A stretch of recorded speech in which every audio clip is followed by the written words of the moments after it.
All right, you guys. I'm so sorry about this live, this YouTube live. It is my first YouTube live, so I'm really apologize with all the connection. But I'm back at home now, so hopefully the connection is better. But I do want to let you guys know that that is our winner. Here it is. And I just want to say thank you so much to everyone that have played and enjoying the game. And also too is obviously thank you to every single one of my subscribers. You guys have been super amazing with all the support, with all the comments and things like that, and being able to interact with you guys. I really appreciate it. And I want to apologize for, you know, a lot of times where getting back to you guys on your question and things like that. I really apologize for taking a long time to get back, because I do get quite a bit of these questions comes in. But obviously want to do my best, the best that I can, to deliver you guys the information and things like that, and be able to help you guys out. But here is our winner. You know, to be honest with you, I can't even pronounce your name. I can't even pronounce your name.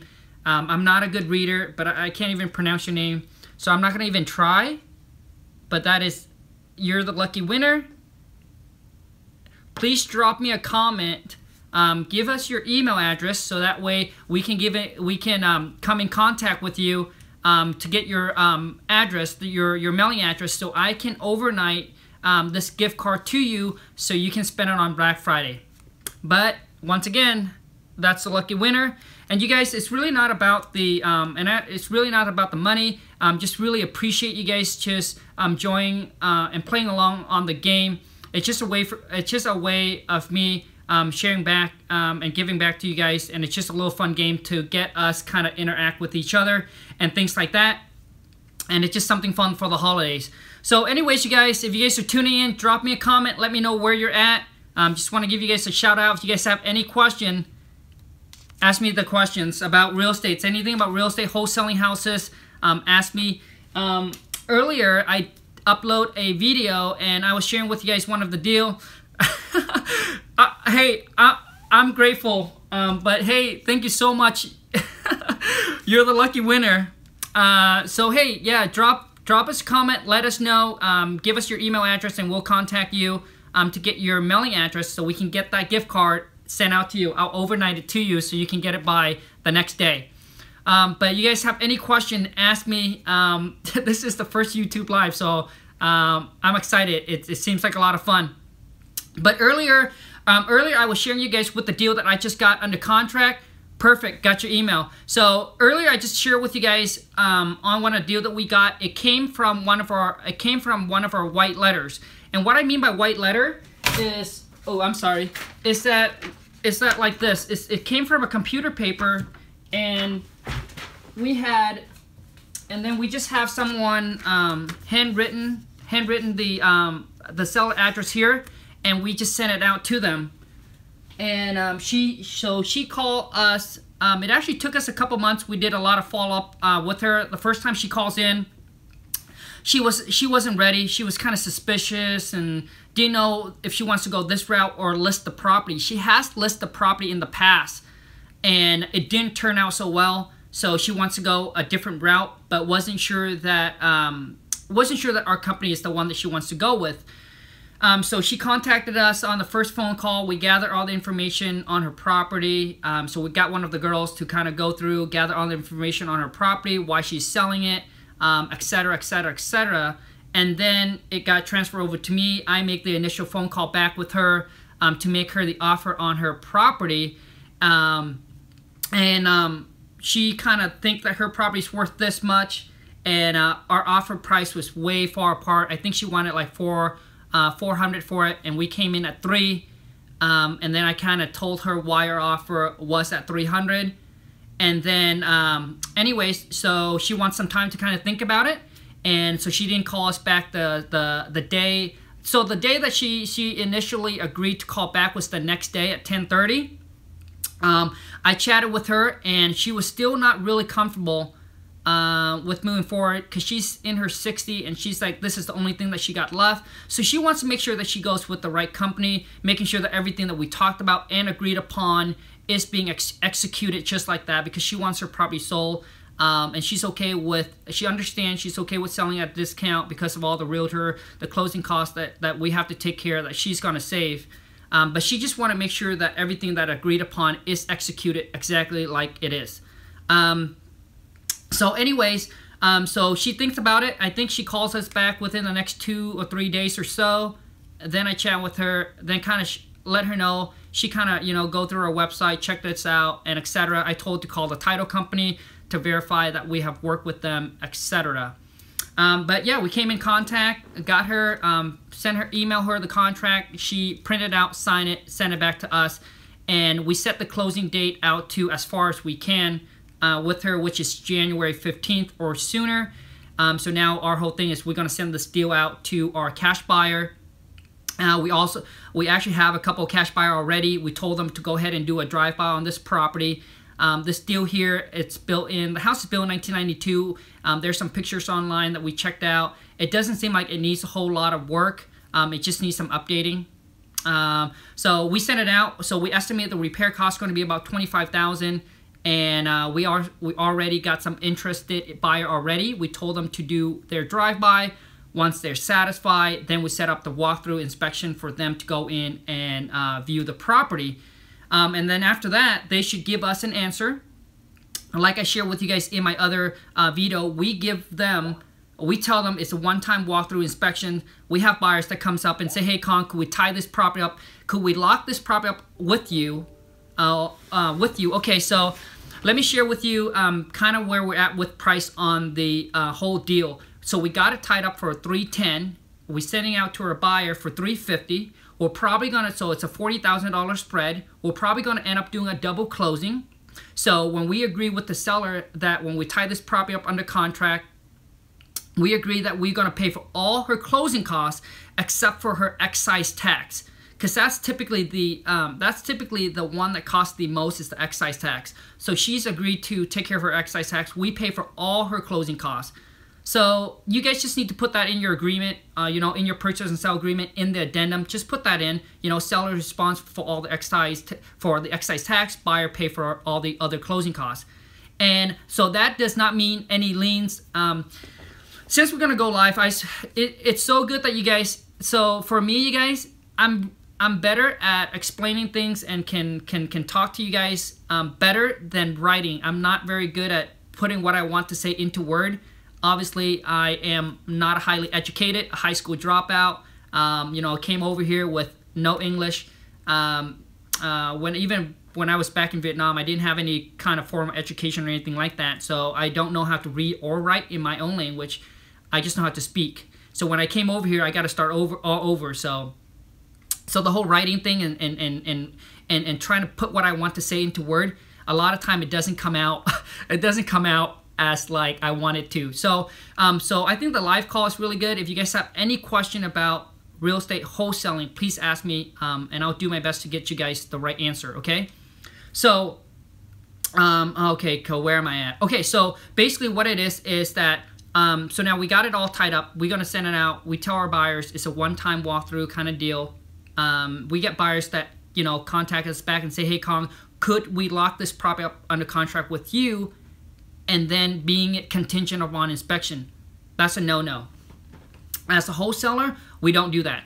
We don't lock the property up under contract with the buyer and then have it contingent upon an inspection unless it's a septic inspection, which means now they have to hire someone. So basically the buyer has to pay somebody to go out there and check on the septic, the well, etc. All right. So they have to pay somebody to go out there and do that. So typically, obviously, they want to be able to lock in knowing that we are committed to them, they're committed to us, so that way they can spend the money and go ahead and pay and you know, an inspector or septic inspection guys who go out there and inspect the property, okay, or inspect the septic and the well, etc., before they can execute and move forward.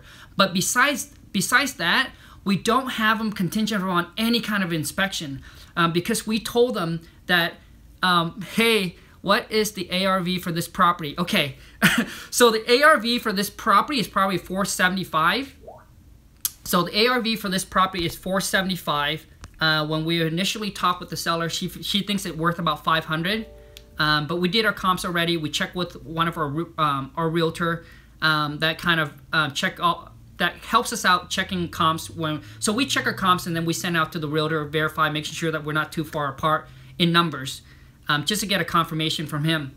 So yeah, so it's worth about 475. We're locking up at 310. We're sending out to, sorry, just showing in. Hey Terry, you're awesome. You're not too late.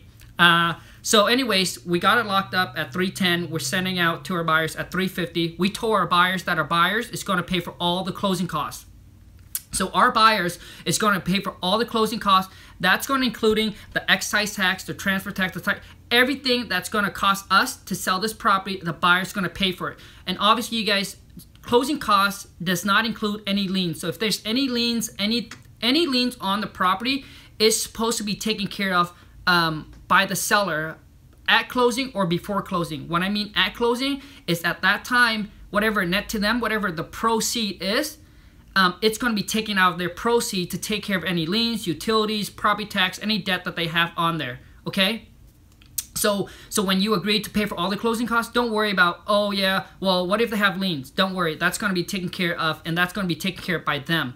So now our buyer's going to pay for all of our closing costs when we sell. We're going to do a double closing on this deal because the spread is too much. It's $40,000.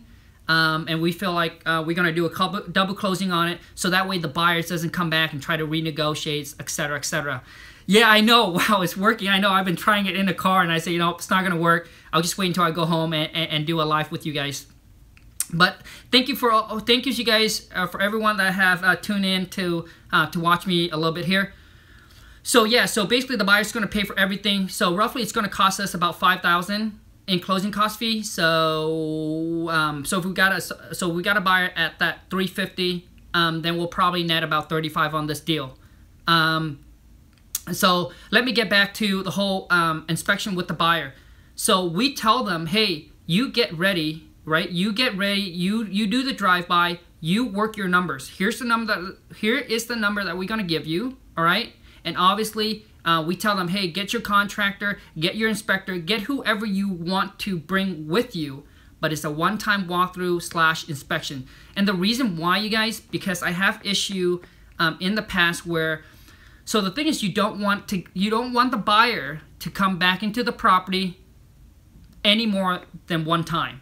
The reason why is because a lot of times they come in, they see something else, or we just don't want them to cause an issue. You know, maybe they talk to the seller, the renter. Because I have this issue when I first did it. You know, the buyer said, yeah, Kong, we're ready.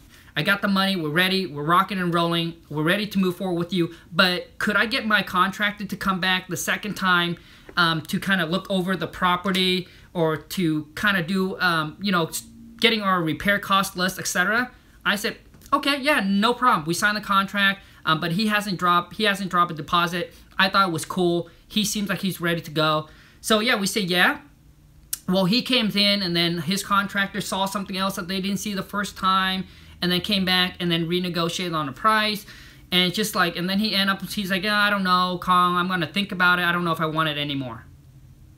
All right, so that's why we want them to prepare, because we can't play game, right? As a wholesaler, we tie this property up under contract at a certain amount of time, and we don't have time to play games, right? We don't have time to play a game with them. We want someone that is ready, that's going to come in, you know, that's going to come in, and that's going to be able to pull the trigger. So we let them know they can come in, they can look. Obviously, we want our buyers to know exactly what they get in, but we can't have them come back and forth on the property. It causes issue with the seller. It causes issue with the renter. And a lot of times, you know, people go in and people rethink, and it might cost a deal, all right? So you don't want your buyers to come back in the second time unless he has dropped a non-refundable deposit, which means now that deposit is hard. It cannot be refunded, okay? But even that, you guys, even that, I would not let him go back in. We just did a deal. We just closed a deal that we made $25,000 or so. The buyers wants to get back in to go ahead and, you know, he said, hey, Kong, we got it all. We dropped your deposit non-refundable already. So he put up 10,000 non-refundable. He wants to walk in and kind of get his contract to go in there and do the checklist. And I just said no. I just said no. You know, we had the deal already. I told you, you go in there and you look and check whatever you want. You take as much time as you want at the property, and then we need to know the answer right away. How many direct mail do you send per week? Okay, let me answer that question. So he goes in and he came. So he said, okay, Kong, not a problem. You know, that's fine. We're cool. We'll move forward. So I told him, nope, we can't go in, dude. It's done. So yeah. We don't want to cause any issue, so he was he was okay with that. They always ask for that, but you got to come back. You got to come back firm. You got to come back firm. All right. You got to come back firm and let them know it's a done deal. You told me, that's it. I already told you up front. Everything was out there and open. You do whatever you wanted to do, and now we got a deal. We're just moving forward to get this thing closed. All right. You guys just want to make sure this thing closed. Nothing is a done deal until you get the check in your hand. We have deals that kind of almost blew up at the signing. The seller like, you know, saying, oh yeah, you know what, I heard somebody said, oh yeah, I can get more for the property, blah, I don't want to sign this. Or the buyer say, hey, you know what, I have second thoughts about this. Nothing is done until you get the check in your hand. Okay, you guys, so you want to make sure that there won't be any issue. Now, how much marketing are we sending out? Well, we spending right now, we spent close to about $20,000 a month in marketing, so roughly about $5,000 a month. So if we send out postcard, it's more, because postcard, and the wife does all of our marketing, and she's training up one of the girls to even take over that, because our goal is to make more but work less. All right. But she does all of our marketing right now, and we send out about $5,000 $5,000 a week. And roughly that's either 5,000 letters, because they're roughly $1 a letter, or if you do postcard, and obviously you can send out more, because postcard are right now about 50 cents a postcard. 50 cents a postcard. But trust me, when I first started, you guys, we were spending like $500 or $1,000 a month on marketing. So I didn't start out with a budget like that, okay? But there are guys out there that are spending $80,000 to $100,000 a month on marketing, all right? I don't want to get off topic here, but I think I'm kind of done with the other one already. Do you wholesale at all in Los Angeles? I don't wholesale in Los Angeles. Right now, we're pretty much just taking care of our area. So what it is we're just expanding in our area, one county at a time. At first, we started out just with one county. Then we went to the next one. Then we went to the next one. So eventually, you know, once I'm more comfortable, and then I start mastering, knowing how to do it virtually, and are comfortable with executing things like that, and then we start building up our buyers, etc. Then we start to move into and starting to grow into different market. So right now we're in 3 different counties. And so we're in 3 different counties right now. So we're looking to do another county. We're looking to pick up another county next year. And so basically we'll probably have to drop another 5,000. So it's roughly about 5,000 plus per county that we're sending out. So if we pick up another county, we're probably budgeting going to be around 25. We might push 30, just because we want to. I think next year we want to definitely make more per month than whatever we're doing right now. But anyways, you guys, we have been at this for a while. If you guys have any other question, please ask me right now, because I'm so much better at explaining and sharing with you guys where I can talk instead of writing things and comment. So a lot of times, you guys, I apologize for a lot of times where if my comments or whatever I write doesn't make sense, so I apologize for that. But let me know anything else about wholesaling, real estate. Are you still averaging 100K per month? Yeah. Right now we're doing we're netting about 100K per month. I think we're gonna push about 1.2 this year. So minus our marketing, we'll probably be at that 1 million mark net that that my wife and I set out to do. We actually so in 2016 we had a goal. That's what we wanted to do. Is we want to net 100,000 a month on wholesaling, just wholesaling. I mean, that's pretty much all we do. And then we just take all of whatever we have from wholesaling, and then we just buy rental properties. But we have recently sold one of our rental properties, and then we're probably looking to buy some rental properties. As long as the deal works, then we might look into buying next year, or just wait until the market, if the market does shift, then that's when we're gonna start buying up a lot of rental properties, just for passive income. But anyways, you guys, how many rentals do you have right now? Well, you know what? Coming from someone that started out living in a little shack behind a mobile home park, right now we're up to 16 units already. And yeah, it's up to 16 units. Hopefully, our goal is we want to get to the point where we can bring in 100,000 net from passive income from just rentals by I think we're shooting maybe 36 or 37. So that gives us about 4 or 5 years to be able to accomplish that. But anyways, yeah, no, it has been an absolutely amazing journey, you guys. It has been an absolutely amazing journey. And I was going to come out with another video where I'm going to share with you guys kind of like, I'm a guy that, you know, when I met my wife and I'm really sorry, you guys, that this has been going on a lot longer than it is, but thought that we're on live right now. So I'm going to share with you guys a little bit about myself, kind of do it freestyle live. So no editing. And a lot of times, you guys, most of my video, I'm not good at editing. It's just whatever it is, and I just try to pop it back on. But yeah, I mean, when I met my wife, I was a really shy, insecure guy. I was more like, hey, work and then come and then just stay in my little room. I didn't want to talk to anybody. I was very anti-social. I was just too insecure and too shy. But yeah, I mean, I never had big goals or big dreams, right? I never had big goals or big dreams because I always thought that, you know, for people that make it, you know, they have to go to college, or they have to be really smart, really intelligent, or they have to come from a rich family. You know, there's something special about them. That's why they have been so successful. My wife on the other side is different. You know, she grew up watching, She grew up watching The Fabulous Life. So she has big goals and big dreams and things like that. And she's the one that really pushes me, you guys, pushing me to get me out of my shell. But man, I was so insecure that like I would never take selfie. I would never take pictures. I would never be on camera. You know, my family, like when we have, like, you know how they go around with those video camera, right? I would never want to be on it. If my parents try to videotape me or try to take a picture of me, I get really upset and really mad. And it's just the insecurity. You know, it's just the insecurity of myself. So anyways, but when I met my wife, she's the opposite. She's the outgoing. She's the jippy jabber. But now she said I talk more than she does.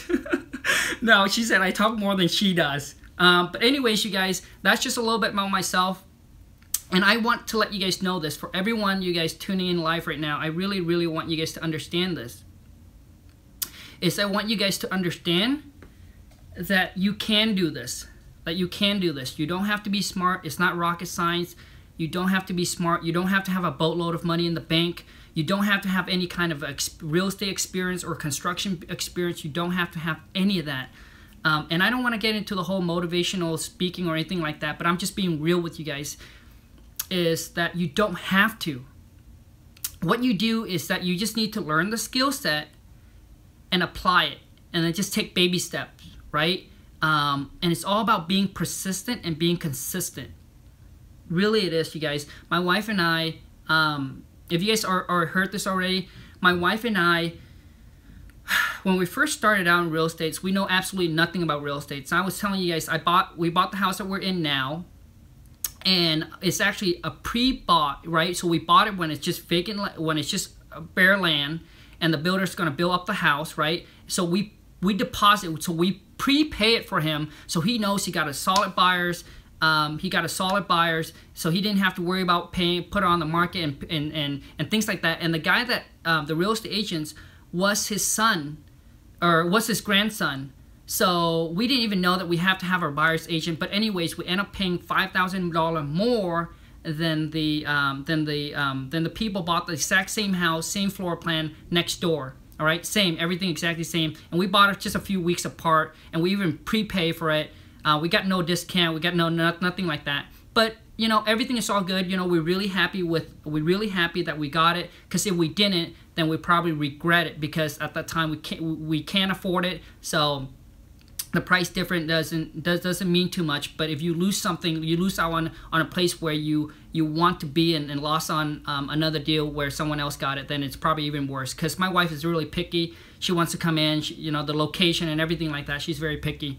But anyways, you guys, that's pretty much it. I just want to share with you guys a little bit about myself. If you guys have any other questions, please ask me right now, anything.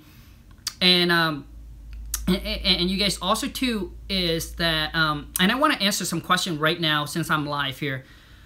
When you first start out and you don't have that big of a budget in funds, it's going to require a lot of work. It's going to require a lot of your work, a lot of your time, and a lot of your energy. And as you know, to achieve something, nothing is worth having comes easy. If you want that financial freedom, if you want to be free, not having that 9-to-5 jobs. I remember that 9-to-5 job. It was miserable. I was waking up at 5 o'clock in the morning, driving 20 to 25 minutes, and I worked for that company for 8 years. And I worked for that company for 8 years. About how do you feel about Bandit Sign? Do you have used them? To be honest with you, in every area is different about Bandit Sign. I have never used Bandit Sign. Actually, I shouldn't say I've never used Bandit Sign. So when we first started out, what we did was we put, so I have a Honda, right? We put a We Buy Houses on the back of our car, right? It was really ghetto, but we just did what we can. And I think we did a couple Bandit Sign. We put up a couple Bandit Sign. One of them got us a deal that I think at that time we made about, I think 5,000 from it. Okay, 5,000 from it. And then we just stopped doing the Bandit Sign. We just started doing the Bandit Sign because it's a little bit more strict in my area. So you got to put up so Bandit Sign, you guys, is going to take work. Well, obviously, everything is going to take work. When you start out with very little budget, it's going to require a lot of work. And then once you have saved up and accumulate up the money, then what you want to do is you want to start, okay, what if you have a good budget when you are starting out? What would you do to get a deal? Okay, let me answer that question. So once you have save up and accumulate some money, first, you want to make sure that you can be consistent with your marketing. All right.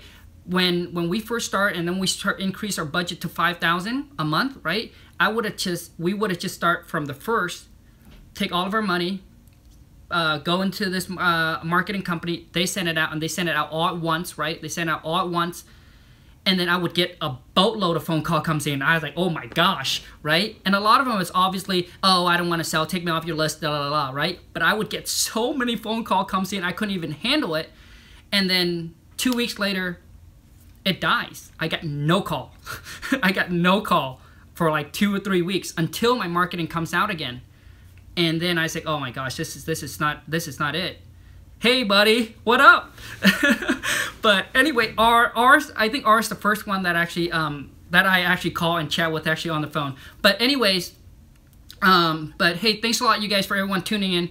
But basically being consistent, all that phone calls I couldn't handle. So break your budget into 4 weeks. So you want to, so if it's, let's just go with 4,000 or 1,000 or whatever, but 4,000, $1,000 per week. So you want the marketing to be consistent. So it goes out every single week.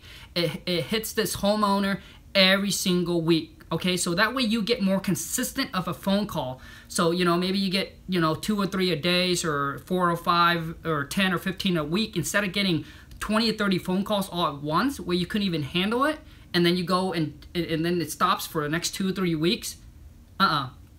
So be consistent. Okay, now getting back to so if I were to have, so if it depend on the amount of money or saving you have right now. But if I have money, so if I have about 5,000 to 10,000, I would only focus on doing direct mail. That's what got us the most lead. Is direct mail. We do a lot of yellow letter, obviously white letters, having someone handwritten the envelope. 80%, I would say 80 to 85% of our of our marketing is direct mail. We don't do bandit sign. We don't do bandit sign. We do yellow letter, postcard, white letters. We spent right now probably, I think, 3,000 or so on PPC. Which is pay-per-click. You guys, I didn't even know what PPC or pay-per-click is, okay? A year ago, I didn't even know. But anyway, so I found out. That's what it's about. It's an online to your website and paying for traffic and etc. So yeah, that's pretty much what we do now is pretty much direct mail. We hit heavy on direct mail. But anyways, you guys, that's it. If you guys have any more questions, just let me know. If you aren't, just I just want to say that thank you so much to everyone that has. What types of home ownership do you target? So we do out-of-state owner, high equity, right? You want to make sure that they have equity in the property, at least 50%. All right, at least 50%. Depend on your budget. You know, if you have more budget, obviously you can really spend more. But if you have a tight budget, I would target homeowner with high equity. Obviously, out-of-state owner, vacant. What else? Probate. What else? The wife does all of the marketing. So yeah, but those are some of the one that I would target. How many deals per month do you get PPC? Gosh, that'll go quick. PPC. We don't get that many PPC. We probably, I think, so far this year, we've done maybe 4 or 5 deals from PPC, right? 4 or 5 deals. And our average deal size are between, I would say, 25 to 30. Oh yeah, and you guys stay tuned tomorrow for, you guys are live right now. We're picking up a checks tomorrow. It's a, and I'm gonna share with you guys on that deal. It's 75,000. That's net. Wholesale. When I was flipping for you guys, oh my gosh, crazy story. I got crazy story when I was flipping. It was crazy. For a newbie, do you recommend to stick to our local state or out of state? So here it is. You really got to understand, and every single market, there is someone in your market that's dominating. There is someone in your market right now that's dominating, that's making money doing this. All right. So a lot of times, is there a market that's more competitive? Yes. Now, we typically like to stay in, you know, and obviously I got, you know, subscriber comment, well, I'm from New York, houses here are $1 million plus, etc. Should I looking in surrounding market? Yes. You know what? Maybe you should, you're right. Maybe you should look into surrounding market. We try to target, so our market right now are between that 150 to 300 plus thousand, right? So which means when you in that price range, your wholesale fee can be a lot more than if you were in a market where, houses, like I was sharing with you, houses that are going for 50, 60, you know, 40, 50, 60,000, it's really hard to get that spread. So maybe look in your surrounding market and see if you can, how do you determine competitiveness? How do I determine competitiveness? Now, this is a good question for my wife because she does all of the marketing. So basically, she has a way to, when she goes and pull her list, right? When she goes and pull her list. So I don't know any of the marketing side, you guys. So I apologize. So she pulls and she has a list that she goes in, and actually she can target that wherever, all across the state. She's able to do this all across the U.S. So she goes in that market. She pulls up and know how many cash buyer that's there, know how much sellers that is there, and see if it balanced out or not. What do I think about metro area? Are competitive? Can your wife come? Yeah, my wife. Yeah, no, my wife, she doesn't like me to do the whole recording, things like that. She thinks I'm trying to get, famous or whatever. But yeah, I'll try to get her on camera one of these days. But anyways, I can ask her what you need to talk. We need to talk to her, Colin. Yeah, I will have to. Yeah, I'll have to ask her. I'll have to ask her and then try to get her to see if she can show me roughly what she does. You are. I'm trying to teach you. Honestly, I really, when I first decided to come out of this channel, you guys, I really didn't.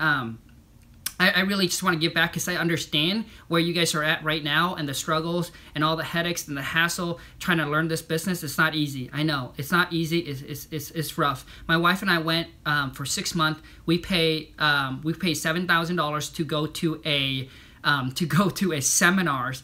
And what's nice about seminars is that if you lost motivation, if you don't have that motivations, or you can't pump yourself up, seminars are good, right? Seminars are good. They pump you up. They let you know that the possibilities more about Tai Lopez.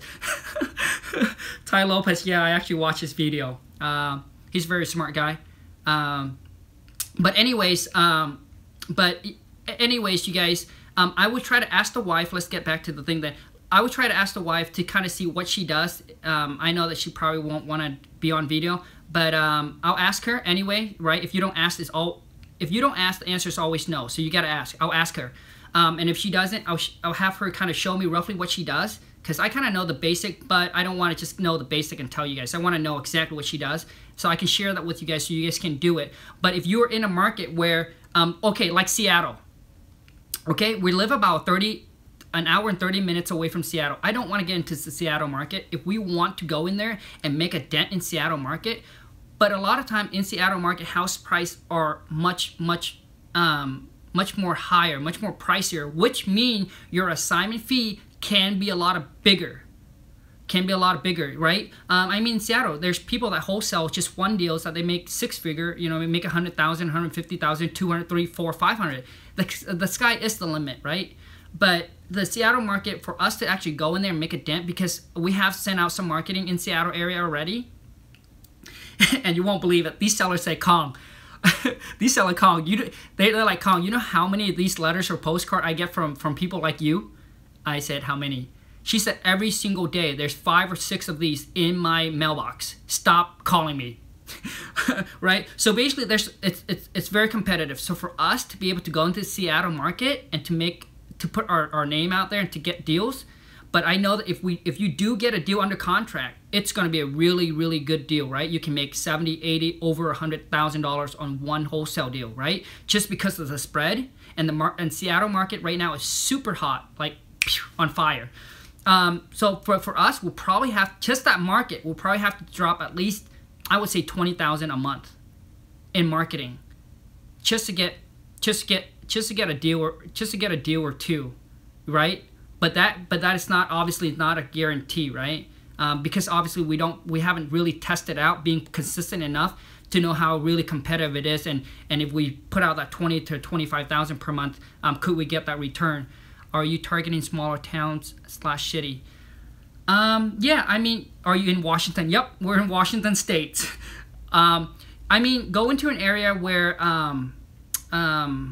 you know, 70, 80,000, 100,000 people, and but specifically targeting homes that are between, depending on your guys' spread. If you're in an area right now where house price retail can go for 100, 125, 150, it's okay.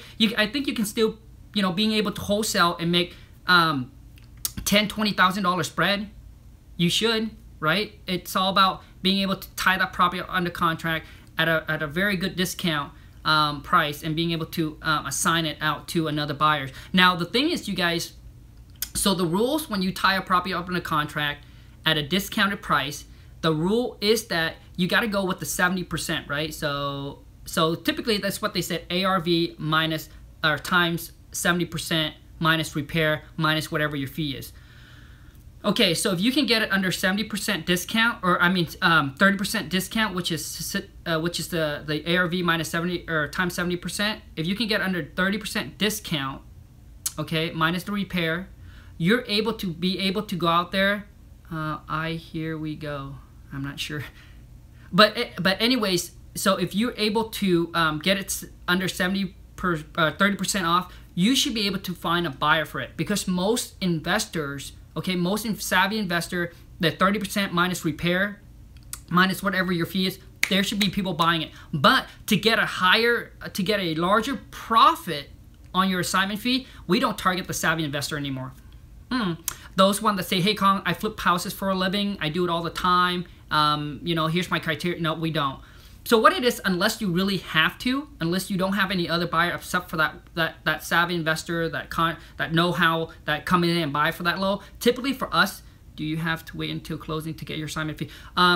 So yeah, I'll answer that question. So basically what it is that to get a higher, larger profit, you want to target people that are like buying this for their first investment, and they're willing to come in there, you know, husband and wife or family want to come in there and fix it themselves, but they have some cash set aside, okay? Or they got some private or hard money, whatever it is, right? That they can come in and buy it, and they're going to go in and willing to fix the place up, fix the house up, so they can have that spread, that equity, which is, you know, they're happy with 20,000 spread, 15,000 spread, 30,000 spread. They're not looking for, you know, like those savvy investors looking for 30% discount. But I'm saying if you, so that's the rules. If you can get it for that much, it's obviously you're gonna have more room to send out to buyers. So we target for the 70% when we make the offer. We target this 30% off, right? So we try and get under that discount, and then so when we send out to our buyer, we try to send out and target to those buyers that is willing to pay the 80. So they're willing to pay 80 cents on a dollar instead of 70 cents on a dollar. I'm sorry, yeah, that's how I should say it. So they're willing to, they're okay with 15% off, 20% off. They don't need the 30% off. And those are the people you have to target to be able to make a bigger assignment fee. And now how do you find those? Realtor. We have done so much work with Realtor because they have buyers in their pocket, and these buyers that's willing to pay that kind of money for it, okay?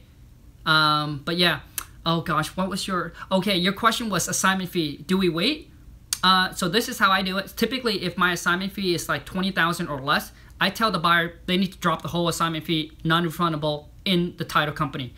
So when I first started out, oh my God, when I first started out, you guys won't believe it. I meet with buyers to get my money, right? Because I didn't know how to set up the whole thing with the title company, and so I can pick up the check at the title company.